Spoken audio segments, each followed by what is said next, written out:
Você deve ter visto que esse programa tá meio longo, né?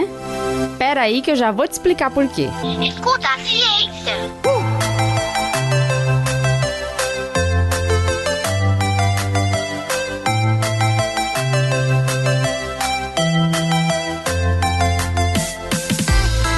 Olá, eu sou a professora Letícia Sarturi. Sou mestre em imunologia e doutora em biociências e fisiopatologia. E esse é sim o Escuta Ciência, hoje um pouco mais longo, porque nesse episódio você vai ouvir a live da qual eu tive o prazer de participar lá no canal da Mônica De Bolle.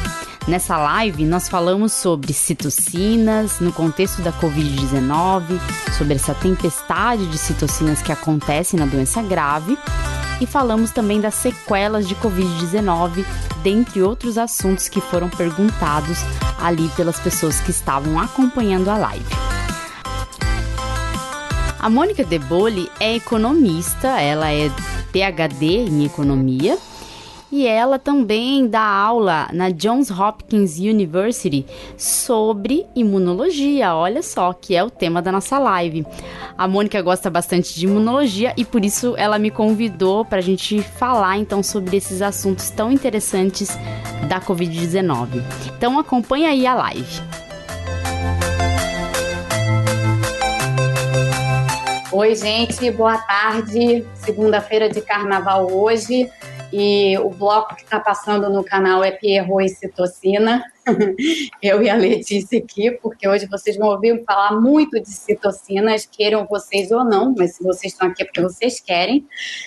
A Letícia Sarturi é professora universitária, ela trabalha com imunologia, ela é imunologista, ela é divulgadora científica, ela tem um podcast no qual ela é roteirista, mas ela também faz o podcast Escuta a Ciência, então recomendo aí a todos que escutem a ciência. E, enfim, como eu já disse, ela é da União Pro Vacina e é uma pessoa apaixonada por imunologia, não tem nada melhor do que trazer alguém apaixonado por imunologia no canal. Vocês aqui, muitos, já conhecem a Letícia, porque a Letícia, volta e meia, está no chat interagindo com vocês. Então, hoje ela está aqui ao vivo para falar com vocês. Letícia, muito bem-vinda. Oi, gente, obrigada, Mônica, pelo convite de estar aqui com você. Encontrei aí na Mônica uma afinidade em comum, que é imuno, mas eu também gosto de economia, viu, Mônica? Não é só de imuno, não. Eu gosto de outros temas que não são da minha área. Apesar de eu ter feito um mestrado em imunologia, quando eu entrei na USP, no departamento de imuno, eu era louca da imuno, assim, de amar imuno de um jeito que eu falei, não, eu preciso saber tudo de imuno. Então, eu estudava muito imuno naquela época, não que eu não continue estudando, né, porque a gente estuda sempre, mas desde essa época foi 2010, já tem um tempinho, e desde essa época eu não conseguia, fui picada por esse bichinho da imuno e a gente gosta muito, a gente gosta de imuno e eu acho fantástico o sistema imune, assim, eu não acredito que tenha, assim, uma área que a gente consiga fazer tantas analogias legais, fazer tantas comparações legais e usar tanta imaginação como na imunologia. Então, para mim é muito bom estar aqui para falar de imuno, ainda mais com você, aí que tem arrasado na imuno, viu? Eu estou mergulhada na imuno direto, o que eu estou fazendo aqui, além de uma porção de cursos, um monte de estudos próprios, porque é uma área realmente apaixonante, assim, é uma área apaixonante da medicina, não que tenha alguma área que não seja apaixonante, mas essa é apaixonante mesmo, assim, você entra naquilo e você não consegue sair mais. E, enfim, então a nossa conversa aqui hoje, a gente vai falar muito sobre citocinas, gente. E a gente já, na verdade, aqui no canal discutiu as citocinas no contexto de como o sistema imune funciona, porque as citocinas são mediadores pró-inflamatórios, muitas citocinas são mediadores pró-inflamatórios, mas são também moléculas extremamente importantes para a sinalização molecular que o sistema imune precisa ter para ele todo entrar em harmonia, em orquestração, né? E como elas são super protagonistas nessa orquestração do sistema imune, eu e Letícia chegamos à conclusão que era uma boa falar sobre elas, até porque elas também estão envolvidas, elas não só estão envolvidas na orquestração do sistema imune, mas em muitas doenças inflamatórias crônicas ou doenças autoimunes, as citocinas têm um papel determinante, podem ter um papel determinante. E isso faz o elo de ligação com as sequelas da Covid, que é um assunto que a gente já tratou um pouco no canal, mas não tanto assim, e que é um assunto que está ficando cada vez mais importante, né, Letícia? Ganhando cada vez mais importância. Sim, ainda mais nessa altura da pandemia, que a gente vem vendo aí várias pessoas apresentando sequelas, e assim, o governo brasileiro, eles se gabam em colocar número de recuperados. Só que é bem importante a gente falar que esses recuperados, eles não são, assim, os que ficam em UTI, na sua maioria, são pessoas que apresentam algum tipo de sequela, algum tipo de incapacitação. E isso é importante ser falado, porque se fala de recuperados, mas não se fala de quem ficou, dos sequelados, vamos dizer assim, da Covid-19, né? Então, é importante a gente entender a gravidade, o contexto imunológico da doença, que está levando a ter essas sequelas, para a gente entender também que ninguém passa pela Covid sem nenhum tipo de probleminha, assim, no sentido de que a pessoa pode ter, às vezes, algum sintoma, leve que seja, mas ninguém passa pela Covid, assim, tranquilo como se fala, passa pela Covid, assim, sem ter nenhum tipo de sequela, curou e já passou. Não é uma gripezinha, como se falam, né? Então, é importante entender todo esse contexto inflamatório, imunológico da doença, para a gente entender por que está aparecendo gente com sequelas, né? É difícil essas pessoas que ficam internadas aí, algum tipo de sequela sempre apresenta, às vezes até da própria internação, porque internação em UTI já é um problema, né? E o que a gente está vendo mais e mais, né? Pelo menos assim, tem diversos artigos científicos agora sendo publicados tratando de long COVID, né? Então, Covid mais ou menos, que a pessoa fica... Quase uma Covid crônica, vamos dizer assim, entre aspas, crônica entre aspas. Exatamente, perfeito. Covid crônica, em que as pessoas ficam... Elas não estão mais com vírus, elas já debelaram o vírus e tal, mas elas permanecem com um quadro de alguma coisa, e em alguns casos esses quadros são relativamente leves, como falou Letícia, em outros são mais graves. Sim. E às vezes podem ser até pessoas que sequer tiveram uma internação, às vezes podem ser pessoas que tiveram um caso moderado de Covid, mas não chegaram a ser hospitalizadas, internadas, nada.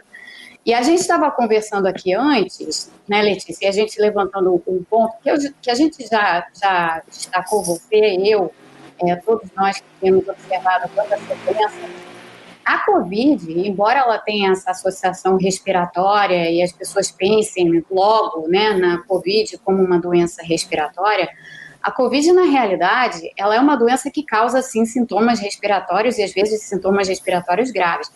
Mas, na essência, ela não é uma doença respiratória, ela é uma doença sistêmica.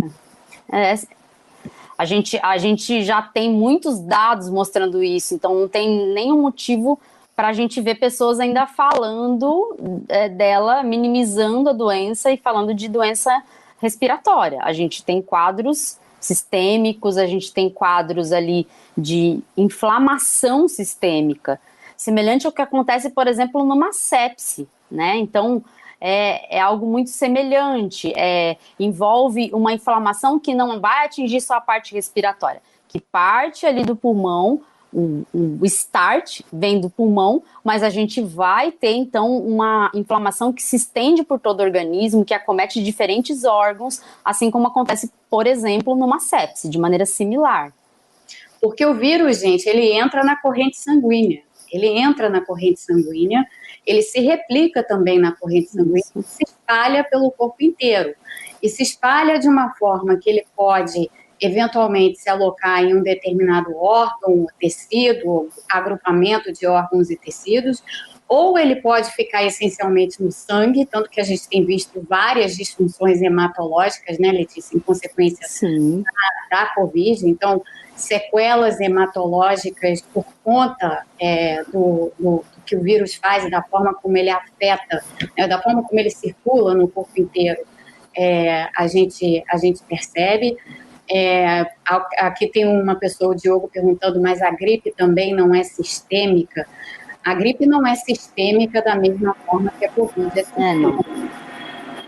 O vírus da Covid, o SARS-CoV-2, tem a capacidade de alojamento essencialmente em qualquer órgão do seu corpo. Sim, inclusive no sistema nervoso central. Já tem dados... Cruza a barreira hematoencefálica, que é algo que muitos vírus fazem. Nesse aspecto não é diferente de muitos, mas ele cruza a barreira hematoencefálica, ele pode se alojar no seu cérebro e causar neuropatias graves. Tem estudos mostrando que o vírus tem um certo neurotropismo, que a gente fala, quando tem até, entre aspas, uma atração por células nervosas, por neurônios, por exemplo, por outros tipos de células. Mas é importante falar do fato dele ir para lá e poder provocar o mesmo problema inflamatório, a mesma hiperinflamação sistêmica, se estendendo também no sistema nervoso central. Tanto que a gente tem sequelas associadas ao sistema nervoso central. Existem algumas neuroinflamações, como a Mônica falou, relacionadas ao fato do vírus também atingir o sistema nervoso central. Então, é bem problemático, não é uma doença simples, né? Não é. E a maneira como ela se manifesta, se a gente for pensar assim um pouco, né? Como é que você contraiu o vírus? O que acontece quando você contraiu o vírus? Normalmente, o que você acontece no corpo, quando você contrai qualquer vírus, a gente já falou disso aqui no corpo, a primeira parte do seu sistema imune a responder vai ser o seu sistema inato. Então, vão ser aquelas células macrófagos nos tecidos, células dendríticas, enfim, todo um repertório já existente de células sentinela e de leucócitos, que vão acabar sendo recrutados para auxiliar no combate à infecção, mas que não necessariamente vão conseguir debelar a infecção. Né? E no caso da SARS-CoV-2, a gente sabe que não é assim, né? O vírus ele se replica com muita rapidez e numa rapidez em que o sistema inato de fato não dá conta. Mas tem um aspecto importante, né, Letícia, da gente mencionar, porque já que a gente vai falar de citocinas, o sistema inato ele tem a capacidade de gerar uma espécie de estado antiviral, porque tem citocinas que o sistema inato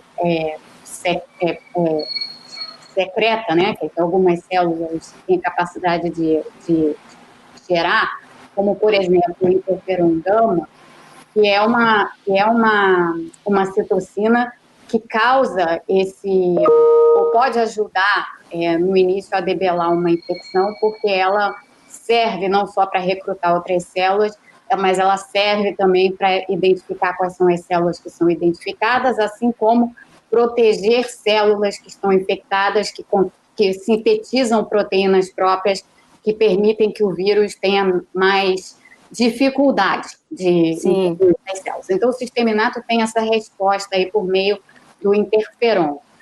E uma coisa que o SARS-CoV-2 tem capacidade de fazer é inibir a produção de interferon, né?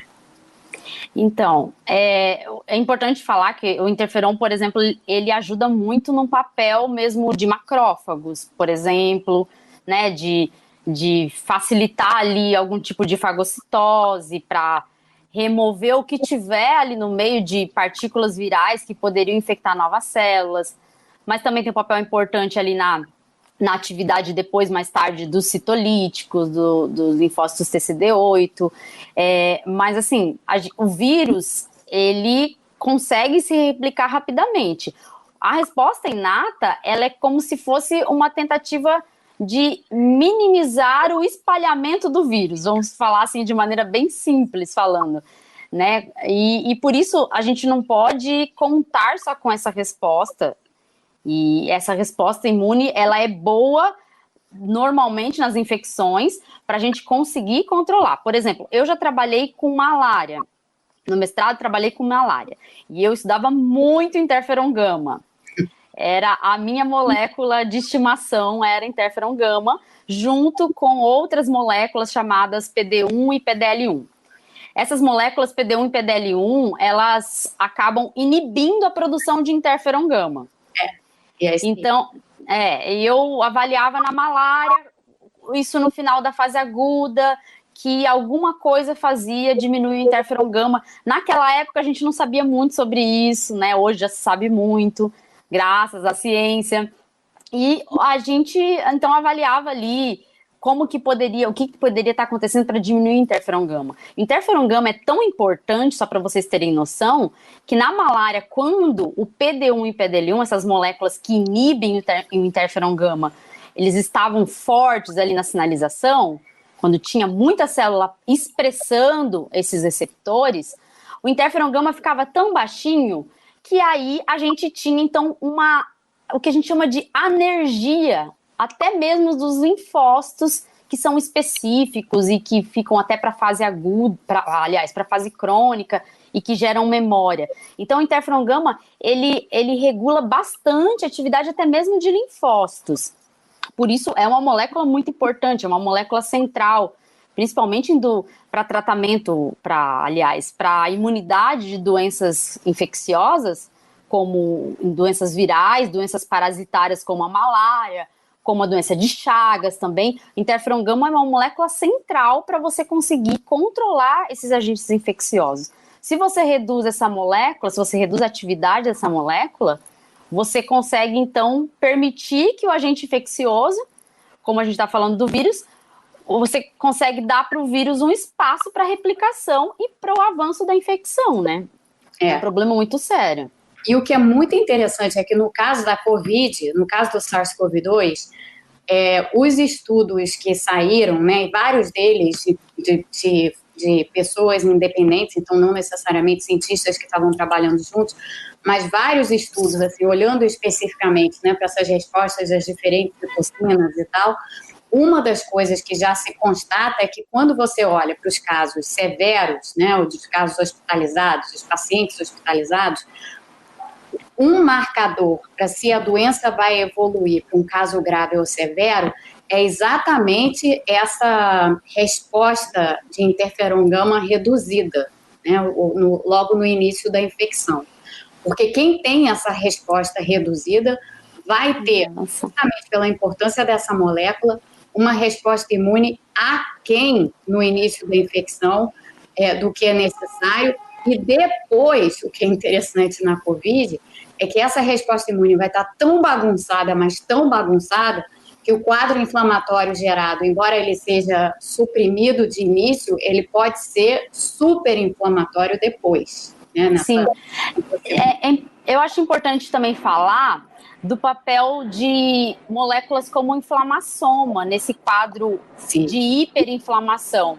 Né? A gente, quando fala de resposta imune inata, né, essa parte do sistema imune nesse início da infecção, o controle é feito de maneira muito, vamos dizer assim, inconsequente, vamos usar essa palavra, mas não...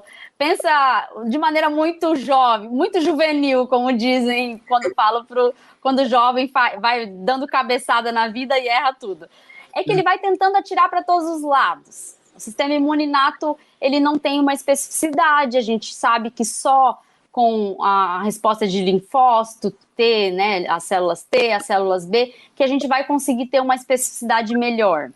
Então, ali, o sistema imuninato, quando entra moléculas estranhas no organismo, ele vai ser ativado também por causa de alguns receptores que reconhecem padrões associados às moléculas. Então, nesse conjunto de receptores, a gente tem receptores do tipo TOL, a gente tem os receptores do tipo NOD, receptores intracelulares, Então, o que já foi visto, até inclusive por um grupo de pesquisadores brasileiros, a gente teve, então, o envolvimento do inflamassoma. O que é o inflamassoma? Ele parte desse reconhecimento de moléculas do vírus. Você reconhece moléculas e você ativa uma estrutura proteica que vai fazer com que a gente tenha, então, a liberação de citocinas pró-inflamatórias. Então, para iniciar essa tempestade de citocinas que pode acontecer, então, na Covid-19, a gente tem um papel importante do sistema imune inato, como a Mônica ia falando, né, que a gente no início tem esse papel do sistema imune inato, mas a gente tem um porquê esse papel também. Porque a gente vai tendo ali moléculas sendo reconhecidas do vírus e você tentando ativar alguma coisa para chamar a atenção do sistema imune para aquele local onde está entrando o vírus, por exemplo. E o inflamação. Olha aí, ó, a Mônica sempre com os desenhos, bem didática. Isso aqui são minhas notas de aula. Tá vendo esse redemoinho aqui no meio de isso aqui é um macrófago. Estão vendo aqui, ó, no meio, isso aqui é um inflamassoma. Isso aqui. Isso. Então aí a gente vai ter ativação, por exemplo, de inflamassoma, que vai ali fazer liberação, promover expressão de citocinas e liberação de citocinas importantes para promover a inflamação mesmo, mas uma inflamação muito boa. E forte. Muito forte, né? Que é o que inflamassoma, na realidade, aqui, nesse desenho que está aqui, do macrófago, detesto o StreamYard que a gente não consegue, tá aqui, inflamassoma que parece um catavento. Aí, como a Letícia estava dizendo, você vai ter esses padrões aqui de moleculares que vão se acoplar aqui ao Toll-like receptor na célula, vai ter um mecanismo de sinalização molecular aqui dentro, vai pôr o inflamassoma para funcionar.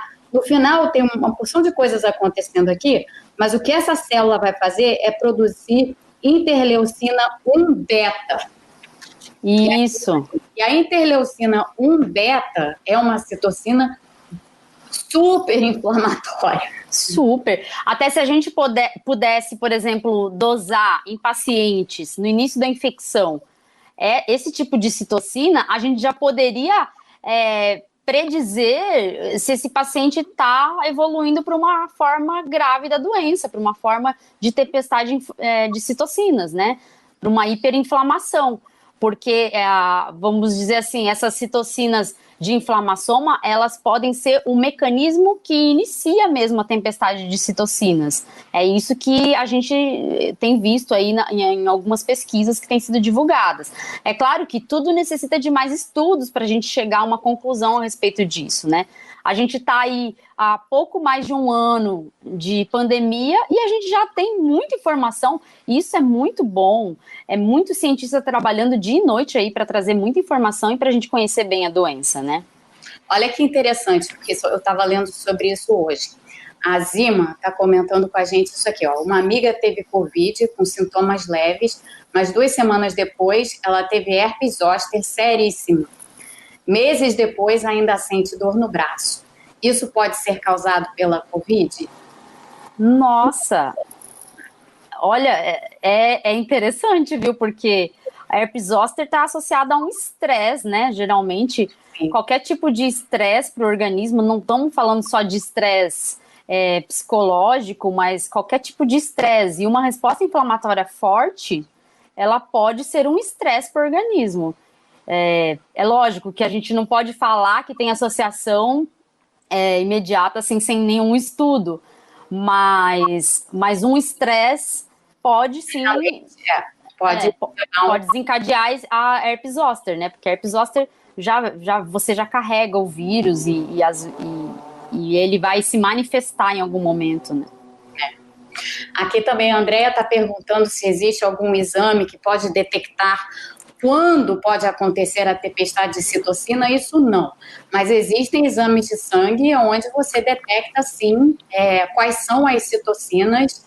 Uma pessoa que já está com uma reação inflamatória forte, isso é detectável no exame de sangue. Você consegue saber quais são as citocinas Fora uma coisa que todo exame de sangue tem, e aqui outro dia eu estava falando que as pessoas vão começar a olhar para o exame de sangue delas de uma forma muito diferente. Tem uma proteína chamada C reativa, que é uma proteína que mede se tem alguma inflamação no seu organismo. E esse é um marcador importante também em exames de sangue. No caso da COVID, ela aparece marcadamente alta, né? Marcadamente elevada. Ela não é uma citocina, ela é um marcador de uma proteína em particular que ativa um sistema complementar aí de resposta inflamatória, mas ela está, enfim, Ela sempre eleva em qualquer inflamação aguda, você tem elevação dessa proteína. Muitas vezes na análises clínicas chamam de PCR, mas não confundam com o PCR exame. Com o exame. Olha outra interessante aqui, ó. Minha mãe pegou Covid-19 em dezembro e agora ela teve trombose. Será que é do Covid? De novo, a gente não pode dizer com certeza. Agora, o que a gente sabe é que o SARS-CoV-2 é um vírus que tá associado a microtrombos. Ele forma microtrombos no sangue. Então, sim, existe inflamação na parede dos vasos sanguíneos, né? Que vai fazer com que possa se formar esses microtrombos, e isso pode sim estar associado à trombose, mas a gente não pode falar assim sem fazer uma análise, né? A gente não tem um contexto para dizer isso. Mas existem casos sim de trombose, de embolia pulmonar associada a COVID. Então, tem vários casos vasculares, de problemas vasculares associados à COVID. E tem, né, assim, quando a gente vai olhar as respostas sintomas, como é que ela é no estágio inicial, como é que ela fica quando a doença evolui para o estado grave. É interessante, assim, tem muita pesquisa, evidentemente, sendo feita, né, Letícia, nessa área, porque a gente não sabe exatamente, tem muita coisa sobre a doença que a gente não sabe, né? E muita coisa que a gente não sabe sobre como o vírus interage com o nosso corpo e com o nosso sistema imune em particular. Mas tem umas observações já interessantes. Então, por exemplo, tem de um lado, para quem vai desenvolver doença grave, algumas citocinas que se tornam prevalentes. Então, tem a interleucina 6, o TNF-alfa, a interleucina 12, enfim, outras interleucinas, que são todas elas citocinas e todas elas mediadores pró-inflamatórios. Mas uma coisa interessante que também é observada é que, em casos graves, parece haver uma redução dos linfócitos. Você tem uma redução... Uma linfopenia. A linfopenia, principalmente dos linfócitos T, o que significa que você está tendo uma reação hiperinflamatória de um lado, mas é uma reação hiperinflamatória que não consegue mais ativar. Essas citocinas, elas ativam os linfócitos T, mas é uma reação inflamatória que não mais ativa os linfócitos T. Né? Então, é uma situação realmente de bagunça. É desordenada. A gente tem, por exemplo, essas citocinas que a Mônica citou, muitas delas, só para vocês terem noção, assim, no dia a dia, como a gente enxerga essas citocinas, muitas delas são responsáveis por fazer com que você tenha febre. Né? O TNF-alfa é forte nisso, e IL-6 também é forte na indução de febre. Então, são citocinas muito fortes, né, na indução de febre, elas são boas para a imunidade. A gente não está falando que elas são vilãs, isso é importante deixar claro. Acontece que quando elas aparecem dessa maneira, desordenada, em altas concentrações, elas podem passar a ser vilãs. Tanto que muitos pacientes que morrem de Covid-19, às vezes não é por causa do vírus em si, mas é por causa dessa hiperinflamação provocada pelo vírus, pela entrada do vírus no organismo, né? E aí essas citocinas passam a ser vilãs a partir do momento que o sistema imune joga elas lá sem nenhuma responsabilidade, joga elas lá com altos níveis e deixa elas fazerem um papel que elas acabam nem fazendo, porque elas estão de maneira desordenadas, né? Produzidas de maneira desordenadas. Mas voltando às citocinas, como o sistema imune ele fica nessa situação de desordem, em alguma medida ele pode ficar nessa situação de desordem. Quando a gente pensa no que acontece com a pessoa depois que ela se recuperou da Covid, muitas vezes a gente vai ver assim, pessoas que vão reclamar de fadiga, né, que vão ter uma espécie de quadro de fadiga crônica, ou pessoas que vão aparecer com outros sintomas, pessoas que vão ter, por exemplo, realmente algum quadro inflamatório, e aí quando forem ao médico, fizerem os exames, vão constatar que alguma coisa aconteceu. Eu tenho um caso na família, por exemplo, de uma pessoa que, meses depois dela ter tido Covid, ela começou a sentir uma porção de coisas, ela começou a ter vários sintomas. E aí ela fez uma batelada de exames e tal, e constatou que a tireoide dela não funcionava mais. Ela tinha desenvolvido Graves, doença de Graves. Nossa. E a doença de Graves, ela é uma doença que muitas vezes está relacionada exatamente a um processo de ataque do corpo a si mesmo. Uma autoimune.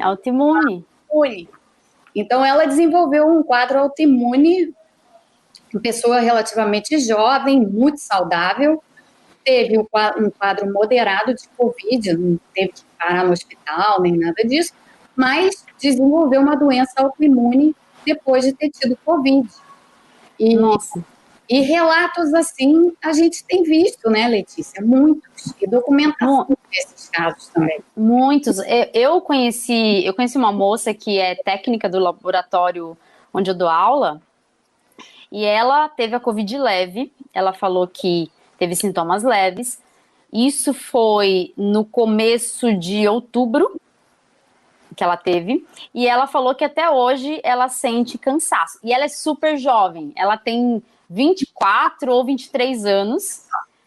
E ela teve quadro leve. E aí ela falou que tem fadiga.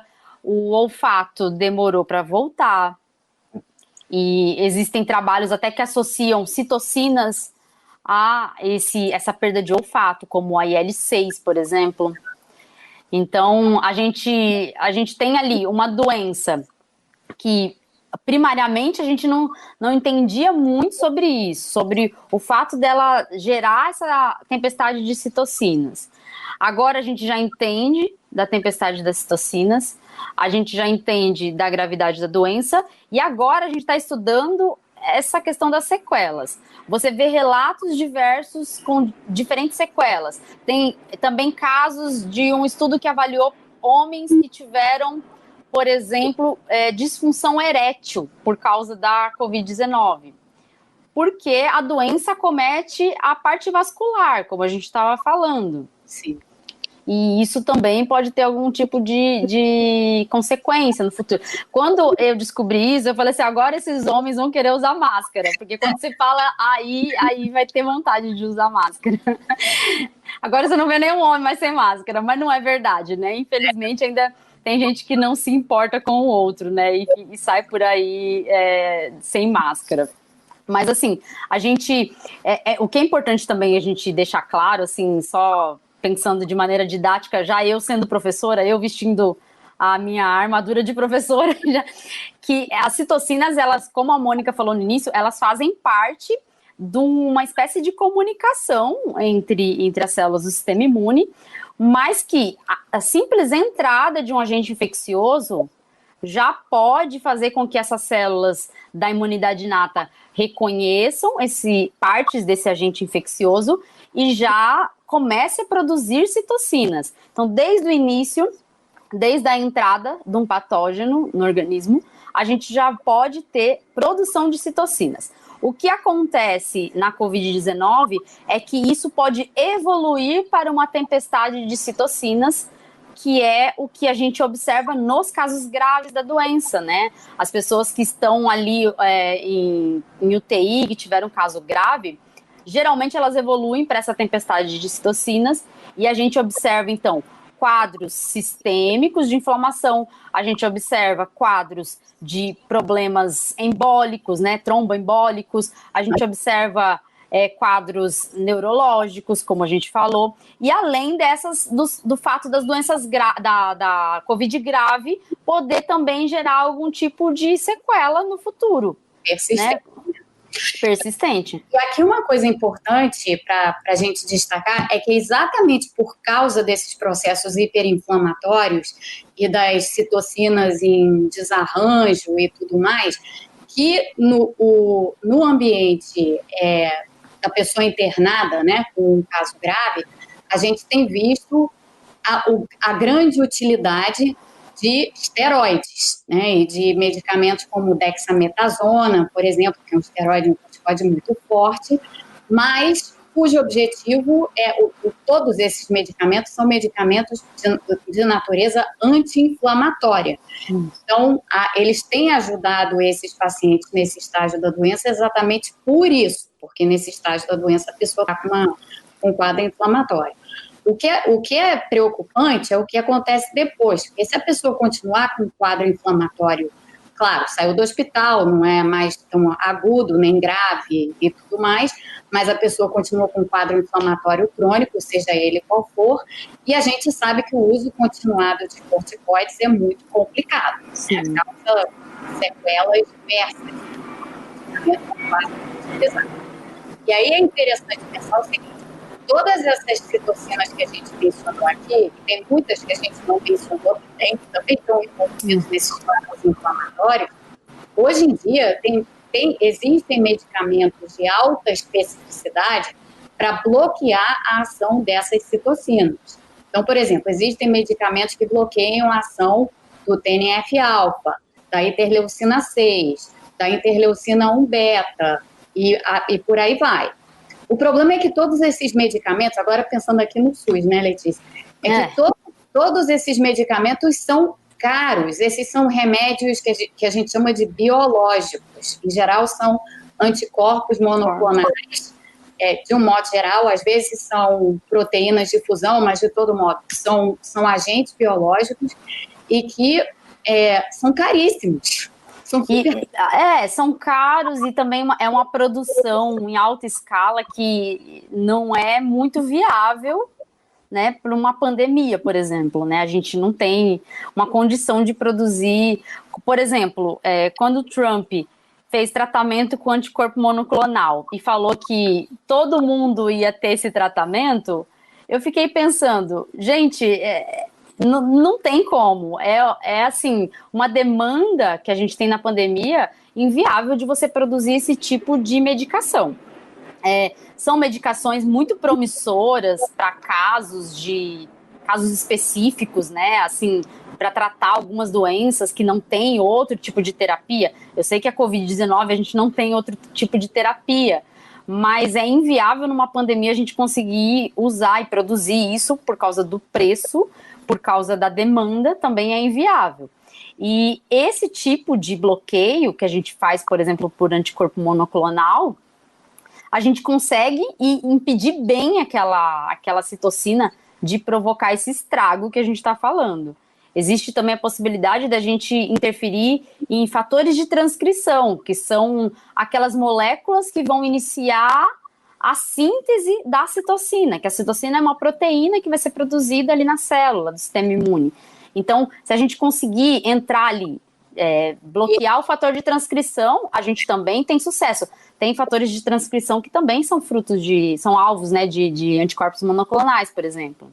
Ou até, aí no caso já são medicamentos de moléculas, né, small molecules, então já são medicamentos que são os inibidores de receptores diversos. Então a gente tem nas nossas células, nas células do nosso sistema imune, a gente tem um receptor que se chama JAK, JAK.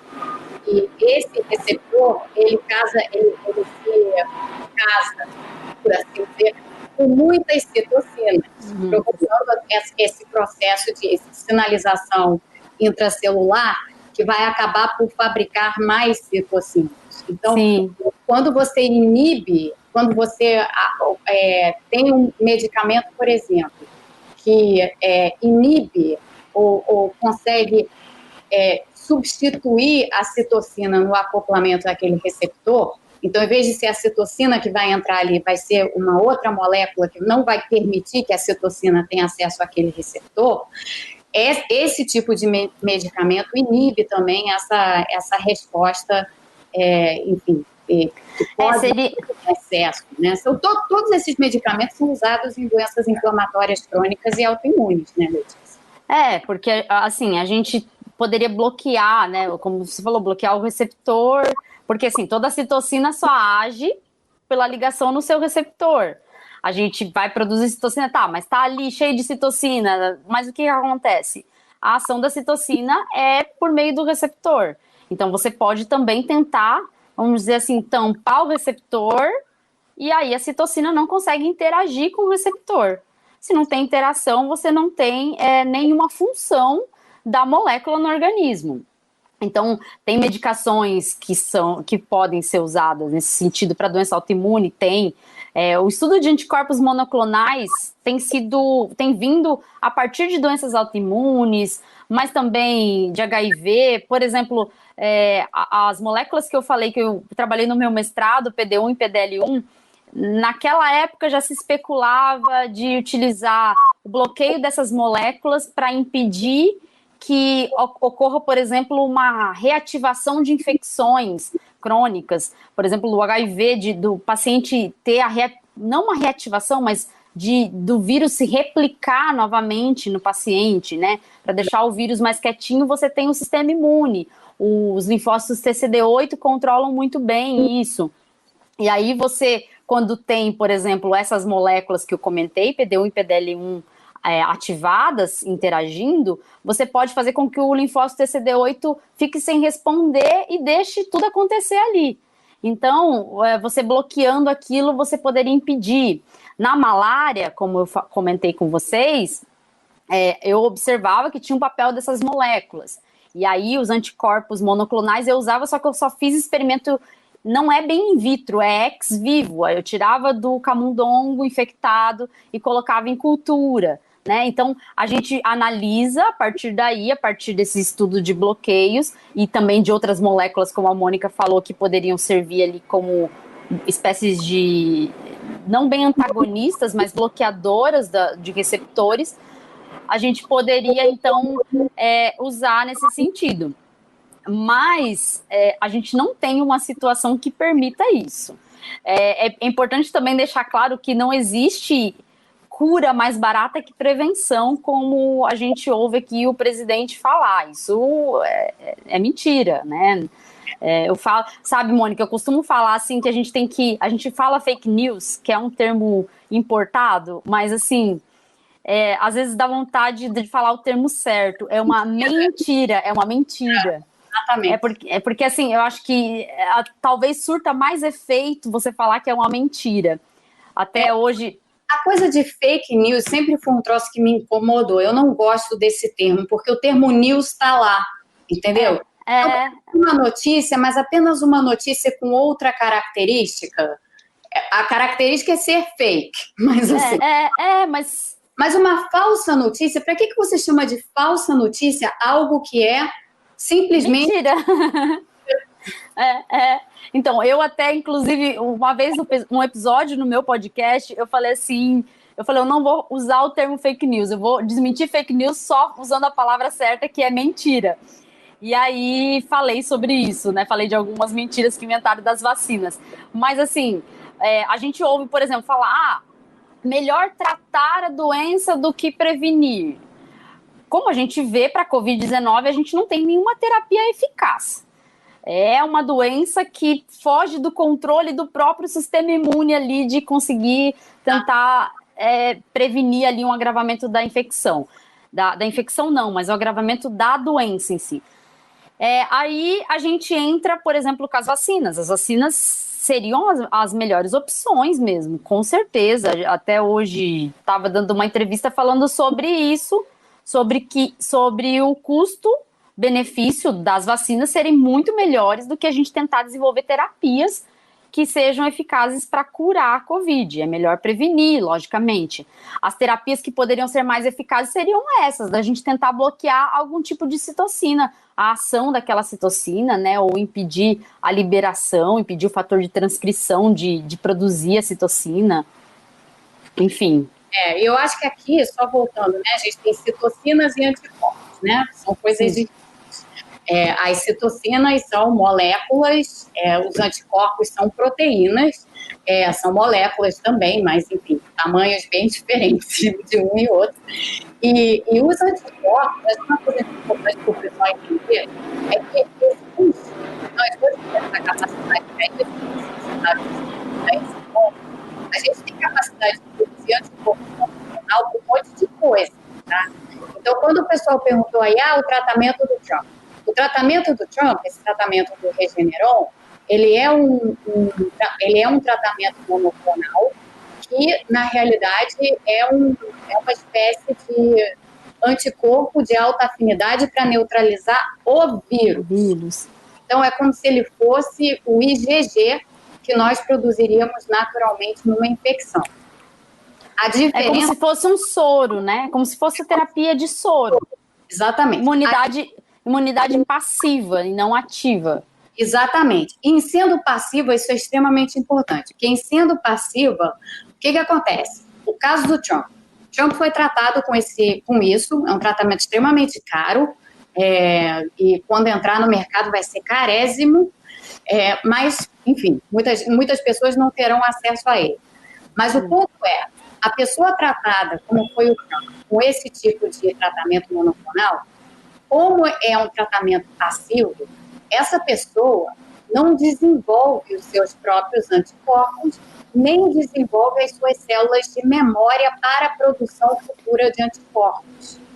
Então, o Trump, por exemplo, que recebeu esse tratamento, ele não teve a resposta posterior que aparece em muitas pessoas de detecção dos próprios anticorpos no sangue. Por quê? Porque ele não teve, provavelmente, ou talvez tenha tido mais pouco, né, dado que a doença nele ficou realmente grave. Eu podia ser uma notícia, até no Washington Post aqui, com detalhes sobre aqueles dias lá que ele parou no hospital e tal, e ele praticamente teve que ser entubado, por isso que entraram com Regeneron e tudo, né, entraram com tudo em cima dele, assim, Mas uma coisa que eu acho importante as pessoas saberem é que esses tratamentos monoclonais, quando a pessoa já está com Covid, eles, de um lado, eles podem ajudar muito, de outro, eles são muito caros, e de outro, eles não permitem, às vezes, que você tenha a resposta imune que você teria se você simplesmente, no caso, você não chegaria nisso, porque você desenvolveria a doença grave. Mas o ponto você depois de ter passado por isso, você não tem necessariamente nenhum tipo de proteção contra a doença como normalmente se tem. Sim. Porque são anticorpos que não duram. Os nossos anticorpos que são produzidos pela infecção ou pela vacina são anticorpos que são duradouros, são continuamente produzidos, a gente tem células de memória que vão ficar guardadinhas lá para responderem, para produzirem mais anticorpos. Agora, esses anticorpos que ele tomou, no caso, foram colocados ali no organismo dele para ele responder, para ele melhorar ali, não para ele responder, mas para ele conseguir se livrar do vírus, mas não mantém. Aquele anticorpo é destruído depois pelo próprio organismo, é depurado, e assim a gente não tem mais aquela imunidade. Passado um período ali, você já não vai ter mais nada, não tem resquício daquilo. Enquanto a nossa resposta imune, não, a gente vai ter uma duração desses anticorpos, a gente não sabe exatamente quanto tempo ainda. Isso não tem como a gente falar. Eu ouço a gente falar 6 meses, mas já ouvi casos de pessoas que durou 2 meses anticorpos. É muito variável isso, por isso que não dá para a gente nem confiar, por exemplo, na infecção como imunização. Isso é um ponto importante também de ser falado. Porque a imunização, ela não... aliás, a infecção, ela não te imuniza de fato, porque você não tem um controle sobre o que está sendo produzido de anticorpos, se esses anticorpos eles vão durar muito tempo. Então, eu às vezes vejo pessoas que já tiveram infecção e que simplesmente resolvem não usar mais máscara. Ah, porque eu tenho IgG, né? Tem aquela coisa. Eu tenho IgG, fiz o meu exame de sangue, apareceram os IgGs, tô livre. Não tá, não. Nossa, eu escuto isso e eu fico assim, meu Deus, olha, não sei o que faz, sabe? E aí você fala, você explica, não, mas dura 6 meses. Eu falo assim, parece que tem uma validade, veio de fábrica, 6 meses, válido a partir de 6 meses do dia que você desenvolveu a resposta imune. Você não sabe que dia que você desenvolveu os anticorpos, você não sabe. Tem gente que rapidamente já começa a ter sintomas, é muito variável, o período de incubação do vírus, do início da infecção até você desenvolver sintomas é muito variável, a resposta imune de cada um é muito variável por causa também da variabilidade genética, a gente vê até diferentes respostas imunes de vacinas, das mesmas vacinas, para diferentes populações, né? Então, isso está associado, por exemplo, à variabilidade genética. Então, a resposta imune, ela não é uma receita pronta, a gente não tem como falar assim, vai ser igual em todo mundo. A vacinação, ela tende a ter um padrão porque a gente estuda, né, e a gente tenta definir um padrão quando você produz uma vacina. Só que a infecção, não. A infecção é variável. Depende da carga viral que você se infectou. Depende de uma série de fatores, né? E o que esse livro aqui descreve maravilhosamente bem, que é o seguinte, eu li um pedaço disso aqui para o povo outro dia, que é o seguinte, a nível individual molecular, o seu sistema imune te define. Só você tem aquele sistema imune a nível molecular. Exatamente. Todo indivíduo a nível molecular é o seu sistema imune. Portanto, é isso que a Letícia estava dizendo. Cada sistema imune de cada pessoa é um sistema imune diferente. Sim. E vai trabalhar e vai reagir de uma maneira. Claro que a gente sabe o geral de como o sistema imune funciona. Agora, exatamente aonde o sistema imune vai funcionar perfeitamente, aonde ele vai dar aquela revirada, assim, de repente ter uma resposta ruim a uma infecção, como, por exemplo, uma desordem, né? Uma desorganização imunológica, aquilo faz parte também da estrutura molecular que você está lidando ali, de como vários marcadores, muitos deles genéticos, né? Como está dizendo a Letícia, vão influenciar nessas respostas. Então, não dá para enfatizar o suficiente esse ponto. Ter IgG não significa nada. Outro dia, a minha sogra que teve Covid em dezembro foi fazer lá o teste sorológico para detecção de anticorpos. Aí ela estava feliz da vida, veio me mostrar, mandou pelo WhatsApp o exame, com a contagem dos IgGs, e eu estava toda feliz. Eu falei assim, olha, você calma lá, é muito legal, muito bacana, dá para ver, seu sistema imune reagiu, isso é super, acabou aí. Você não vai fazer mais nada com essa informação. Você vai continuar a usar máscara, você vai continuar se protegendo, tudo igual. Você não sabe quanto tempo esses anticorpos vão durar, tão pouco se eles te protegem, sobretudo quando a gente tem essas novas variantes do vírus em circulação. Então, não é passaporte para nada. Sim, porque até com as variantes a gente está tendo estudos para avaliar isso, mas com as variantes a gente não sabe ao certo qual que é o nível de evasão do sistema imune de cada uma, né? Então, um anticorpo que é gerado por uma variante talvez não funcione bem com a outra, né? Então, a gente tem ali um conhecimento que está sendo avaliado ainda sobre essa evasão do sistema imune. A gente não tem que pensar em imunização pela vacina. Tanto que, assim, eu ficava escutando aquelas coisas de imunidade de rebanho no começo da pandemia. Nossa, olha, eu sentia vontade de entrar às vezes dentro dos podcasts que falavam isso e falar, não, meu filho, não existe imunidade de rebanho assim, não é assim, não existe isso, pelo amor de Deus. Mas assim, é importante a gente deixar claro que e pensar se funcionasse mesmo isso, imunizar pela doença custa muito para a tua vida, né? Assim, imunizar pela doença pode te deixar com uma sequela, imunizar pela doença vai te hospitalizar, vai te dar problemas, às vezes até de emprego, porque você vai deixar de produzir também em diante, né? Até a gente falava hoje sobre isso também ali, sobre custo-benefício. Gente, a pessoa que pega a doença, ela fica hospitalizada, a pessoa que pega a doença deixa de produzir.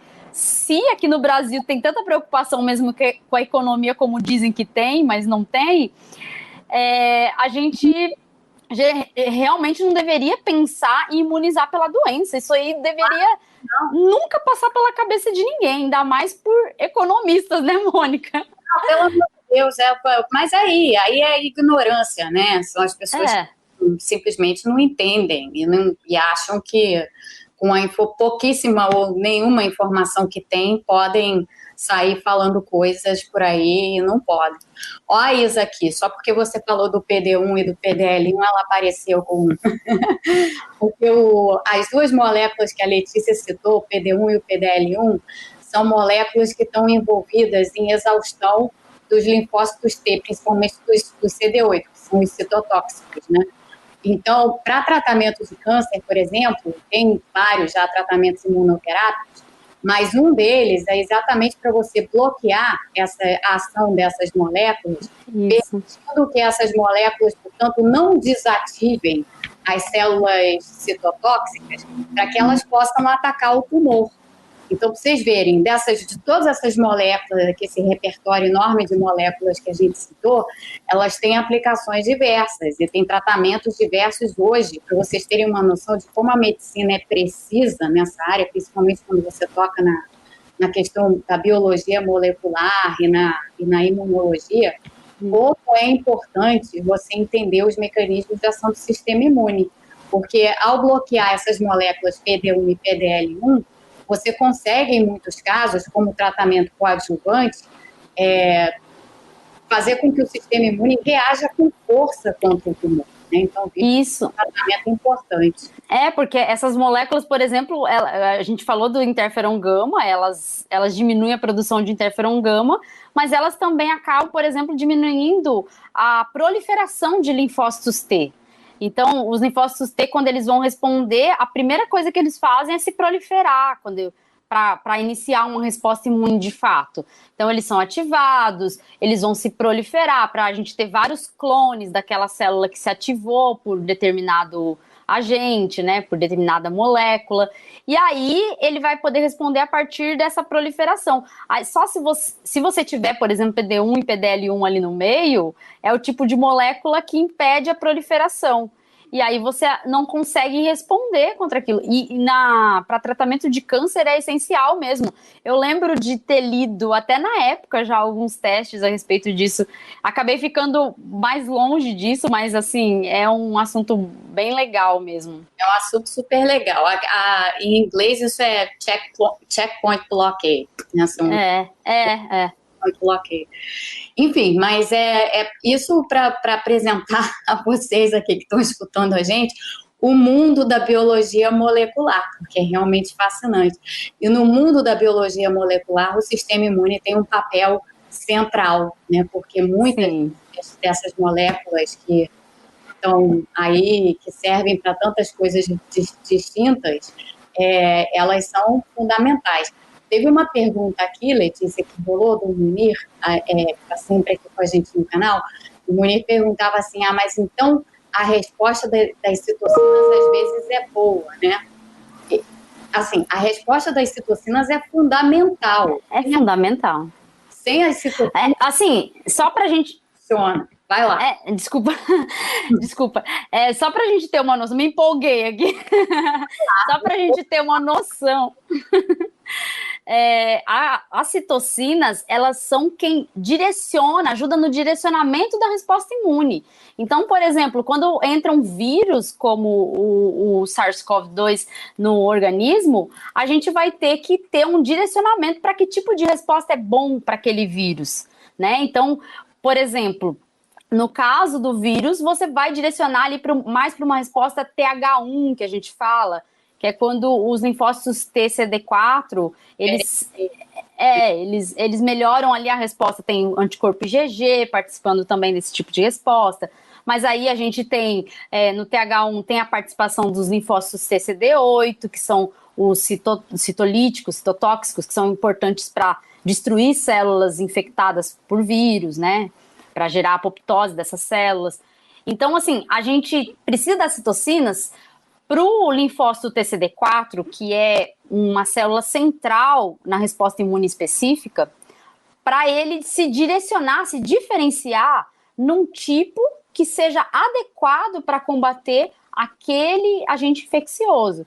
Então, na infecção viral, o linfócito TCD4 zero, vamos dizer assim, o que não está diferenciado em nenhum tipo, ele vai, então, pela citocina que está ali no meio, que interage com seus receptores, vai fazer com que ele se diferencie num tipo específico. E aí, se você tem, por exemplo, nesse meio, citocinas como a IL-12, essa citocina, ela vai ajudar o linfócito TCD4 a se diferenciar no TH1, que é importante, então, para a gente ter um combate a doenças virais, como a Covid. E aí, se a gente não tiver citocina, esse direcionamento à resposta imune não é bom, né? Não acontece. Experimentos bem antigamente foram feitos já vendo isso. Não basta ter só ali a presença do patógeno, a presença de uma célula que gere a apresentação do antígeno para o linfócito T. Não basta só ter isso. A gente tem que ter também a presença de citocinas que vão direcionar a resposta imune, vamos dizer assim, ajudar na triagem da resposta imune para uma resposta imune mais adequada para o combate àquele tipo de agente infeccioso. Então, elas são importantes. Só que a partir do momento que elas passam a aparecer num nível elevado, uma concentração alta, passam a aparecer várias citocinas pró-inflamatórias ao mesmo tempo, isso gera uma bagunça. Né? Então, tem essa questão. Inclusive, é curioso, né, porque uma das coisas que a gente vê nessas respostas bagunçadas do sistema imune, as citocinas que começam a aparecer, tem citocinas, por exemplo, que são específicas para infecções parasíticas. Então, IL-2, por exemplo, é uma citocina específica para uma infecção parasítica. E não é uma citocina que vai aparecer numa infecção viral. No entanto, no quadro de Covid, quando a resposta inflamatória está super, hiper exacerbada e completamente fora de controle, aparece até IL-2, aparecem umas citocinas assim, nada a ver, que não apareceriam em nenhum outro tipo de infecção viral se você tivesse tendo uma resposta imune orquestrada. Se ela bagunçou, vai aparecer um monte de coisa ali que na realidade estão aparecendo, mas não deveriam aparecer, né? Então, sim. Não, e aí a gente tem também papel de quimiocinas, que são moléculas que são importantes para atrair também outras células para o local onde está o vírus, né? Então, as células do sistema imune que estão respondendo para o vírus, elas vão lá e também produzem quimiocinas, que são moléculas que atraem, né? Elas têm receptores em células como monócitos, neutrófilos, que podem ir para o local da infecção em resposta a essas quimiocinas. Essas quimiocinas, elas também fazem um papel importante na inflamação, porque elas geram ali todo o ambiente para acontecer uma inflamação de fato, elas ajudam ali em todo o processo de migração de células. No pulmão, por exemplo, isso é um problema grande, porque acaba gerando um infiltrado. Infiltrado de células, aí você vê muita célula inflamatória no pulmão, aquele aspecto de vidro fosco que muita gente fala, que é observado em pacientes com Covid, está relacionado a esse infiltrado de células inflamatórias ali no pulmão. Aí, se a gente imaginar, citocinas ajudam, mas aí você tem produção de muitas citocinas, uma bagunça. No caso, pensando em pulmão, você vai ter infiltrado de células ali, e esse infiltrado de células vai provocar todo um ambiente inflamatório no pulmão. Então, a inflamação, ela provoca danos nas células, danos nos tecidos, né? Então, a gente tem que pensar que, assim, os danos são provocados pelo vírus. A perda da função pulmonar que muitos pacientes têm quando tem Covid-19 é por causa do vírus? Não. O que está acontecendo ali é uma inflamação que gera uma injúria tecidual, um dano tecidual, por causa desses mediadores inflamatórios que são liberados ali no local. Então, esse processo inflamatório que acontece ali no pulmão, por exemplo, faz com que muitos pacientes percam, né, ali o tecido pulmonar, gere lesões no pulmão, e isso pode estender, então, para uma COVID longa, esses pacientes perdendo a função pulmonar, tendo dificuldade respiratória, fadiga, relacionado também a isso, né? Exatamente. Uma última coisa para a gente abordar, Letícia, porque eu estou vendo que rolaram várias perguntas desse tipo, a Simone estava com uma dúvida aqui. Uma primeira dúvida que surgiu foi a respeito de uso de antibióticos, né? O uso de azitromicina, esse tipo de coisa. Então, primeira coisa, gente, importante saber, antibiótico é para bactérias e patógenos que não são vírus, tá? Sim. Não toma um antibiótico com um vírus, ele não adianta absolutamente nada. A razão pela qual, se a pessoa tem Covid, algumas vezes o médico dá uma receita de azitromicina, por exemplo, é para se a pessoa tiver algum risco maior de desenvolver uma infecção secundária causada por bactéria, secundária à primeira infecção, que é de natureza viral. Então, o uso de antibióticos, nesse caso, é para isso, não é para a Covid, não tem nada a ver com a Covid especificamente. Mas, a Simone também está levantando aqui que quem aplica a vacina pergunta no registro se as pessoas estão tomando antibiótico. Isso é normal, isso é normal, porque inclusive para a pessoa que está dando a vacina saber, se você está tomando antibiótico é porque você está com infecção, né? Você está com infecção bacteriana. Então, a pessoa que vai aplicar a vacina em você precisa saber se tem algum outro quadro subjacente que ela precisa, naquele momento de aplicar a vacina, ter ciência. Sim, assim, se a gente pensar, por exemplo, na própria Covid, você não pode tomar vacina estando com uma Covid ativa, né? Você não pode tomar vacina se você tiver com o vírus, né? Então, se você tiver com uma infecção em atividade, tem toda uma questão que tem que ser avaliada para tomar uma vacina. A OMS, eles têm até recomendado que quem tem PCR positivo ainda para a Covid-19, não tome a vacina agora, né? Mas adie a tomada de vacina, né? Se a gente pensar nisso, é lógico, é difícil fazer um PCR para diagnosticar. Agora, fazer PCR para acompanhar quando o vírus está ou não está mais no organismo é quase impossível, né? Ainda mais aqui no Brasil. Então, a gente não tem como muito saber disso, mas no caso de você tomar antibiótico para Covid, não existe isso, tá? Assim, como a Mônica falou, para infecção bacteriana secundária à doença viral. É muito comum doenças virais gerarem infecções bacterianas secundárias, né? É muito comum isso acontecer. Muito, muito comum. Mas, Letícia, eu vou te agradecer muito de ter vindo. A gente vai fazer mais, porque imunologia é fascinante. Nós dois somos duas apaixonadas pela área. E a gente vai voltar, porque, né, é uma área onde as notícias e as novidades e as descobertas, enfim, na Covid, vão continuar a aparecer o tempo inteiro, né? Porque esse é exatamente a fronteira da pesquisa na Covid, é essa. Sim, sim. Assim, foi muito bom falar com você aqui. Eu gosto de imuno. Para mim, falar de imuno, assim, é muito bom, é natural. Eu gosto muito, assim, e vai lembrando. Às vezes você lembra uma coisa e já encaixa em outra. São muitas informações, né, que a gente tem da imunologia. E a imuno é essencial para compreender a doença, né? Porque a gente vê que a complicação da doença é dada por causa de um evento imune, né? Não é o vírus que provoca aquilo. Então, é essencial a gente entender de imunologia. Nesse momento, eu sei, assim, eu entendo que imunologia às vezes acaba sendo muito complexo para muitas pessoas, mas nesse momento, estudar um pouco de imuno sempre é bom, até porque sempre tem alguém falando alguma besteira de vacinas, né, por exemplo, como a gente falou, tô com a minha IgG positiva, então tá forte, tenho alto título de IgG, vou sair aí no carnaval. Não, não pode, né, então, assim, é muito bom falar de imuno.